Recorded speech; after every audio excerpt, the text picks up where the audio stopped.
A recent trailer caught my attention about an upcoming movie. I think it's supposed to be released in April 2024, titled Civil War. And at first glance, I'm like, oh boy, here we go. It's going to be like that, this typical Hollywood, the typical woke leftist Hollywood, lame brain, lazy writing would be that there was some movie with Dave Bautista in it about Texas seceding and then invading New York City for some reason. And it was, of course, a bunch of dumb rednecks from Texas and fighting a very diverse group of people in New York City. It was named after some neighborhood in New York City. But anyway, the premise of that movie didn't even make any damn sense, because how logistically are forces from Texas supposed to get to New York City, crossing that distance by land, sea, or air, with the most powerful military to stop them? I mean, it was like immediate.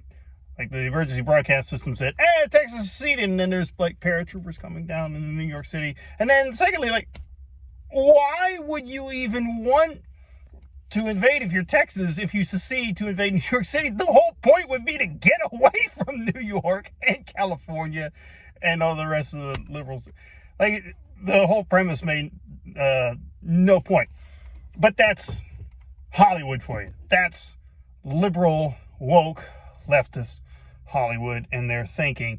And so this one, premises, near future, divided country. We are, I mean, let's face it. And war breaks out. Okay, so, all right, here we go again. But watch the trailer, and it's out there. It's easy to find. Civil War. So there's reference to 19 states that have seceded and a Western force, and then like Florida's in there. So there's Western force moving on the DC, on the District of Columbia. So the Western forces there, get this. The Western forces include Texas and California. So this could be either really, really stupid or a device in the movie to keep it nuanced. Because it could be really stupid, because on what planet, in what universe is Texas and California going to be on the same side of anything? Yeah. But, I mean, now, near future, this could go any way. It could be California is completely collapsed because of the Democrat leadership and Republicans take over. Or, I mean, in reality, Democrats have had their eye on Texas, and they keep running guys like Beto O'Rourke. And they, getting traction there. So that could be a thing where it flipped. I don't know. If they're smart, if this movie is smart, and it could be, the safe bet is stupid, lazy, woke, liberal, right? And the enemy is going to be a Donald Trump allegory, and all the bad guys are MAGA, extremist, bitter clingers, basket of deplorables, white rednecks who've been talking secession, neo-Confederate, blah, whatever. That's the default. But this could be smart. And they could, I mean, I don't think there's a chance in hell this is going to be where the Trump MAGA types are the good guys. I don't see that one happening. But holding out a possibility that this is actually smart and nuanced, and that they keep the sides, they don't mention political parties, and that they keep the sides kind of like open to interpretation. Because here's the thing. Texas and California on the Western Alliance against the president, who's a third termer. Now, again, default position would be the secession are the bad guys, the neo-Confederate, whatever, however they want to paint it, the dumb rednecks. But if they're fighting against a third-term president, the default there is third term would be bad, because we all know that presidents can only serve two. So right there, the guy's violating a constitutional amendment and just a norm.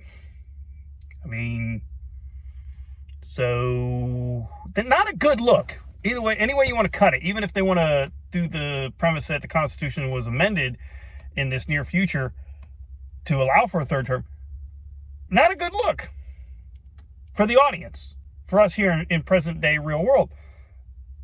We don't want third term presidents because we know that's not a thing. That's not a norm. That's not the rule. So is that guy the bad guy and the secession people the good guys? If they're smart, they'll throw in the nuance and leave it open to interpretation. Who's what? You know, a conservative will see, I could see a Democrat doing that, and then of course the woke liberal so say, that's Donald Trump. That's Donald Trump. Because we see that now. There's so much projection all over the place. Oh yeah, you know, they call Donald Trump the fascist when his actions have been nothing of the sort. And that's a whole different discussion. Not getting into that. But if they're smart, it's going to be a warning to both sides. Because there are plenty of people on the right who are like, yeah, go ahead, let's start a war. Let's see who wins that one. Let's see who are the real tough people. Because all the lefties got are a bunch of furries and trans and snowflakes, and they're not going to be able to stand up. And then the left are like, yeah, you think all you rednecks in your AR-15s, you think you're going to be able to stand up to the actual military? You think you're actually going to be standing up to air power and tanks? So both sides have their factions on the political side today in the real world that think they could win. And that's actually something that led to what we know the Civil War as in the 1860s. Both sides thought it would be an easy win for them. Both sides, Union and Confederate, North-South, thought it'd be a short, quick, done and over with, we win in a couple of months, no problem. And then, after 4 years and 620,000 plus Americans killing each other and half the country left in a smoldering ruin. Look, I'm on the right. Full disclosure, if anybody doesn't know me, I am a conservative, but I'm not one to rush to war because I know things like that happen. That's how World War I got started. Both sides thought, puff up their chest. Yeah, we're the big boys. We're bad. We can beat these other guys. And then the Great War happens in 1914, 1918. That's how that happened. So if this is smart, it can be a warning. Cool it. This is not the way you want to go. This is not your first option. It's not even your second, third, fourth option. It is the dead freaking last option.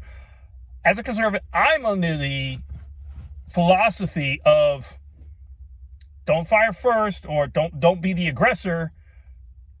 But if they mean to have war, give them hell. If they mean to have war, you fight. And you give everything, you hold nothing back. And you go at it. But don't be the one who starts it. That's how the founding fathers were. They did everything in their power to peaceably resolve the issues with the crown. And when that failed, they did everything possibly to peaceably gain independence and break ties with the King of England. It was the British who weren't going to give it up. It's like, okay, if you mean to have war, here we go. We didn't want this. We're not starting it. It's on you. That's my take, and that's what everybody else should be doing. And in this movie just might follow. The trailer hints towards that. It follows reporters, so you probably get the reporters could be an independent third party observing this whole thing going on. Hopefully that's the way it goes, because that's the last thing I ever want to see is a civil war in America. Dead last, So I'm going to be keeping my eye out on this. Check out the trailer. It's wherever. It's easy to find. Be excellent to each other. That's why I always say that. Be excellent to each other, man. Let's not go shooting each other. Sic Semper Tyrannis, though. Long live the Republic, and God bless.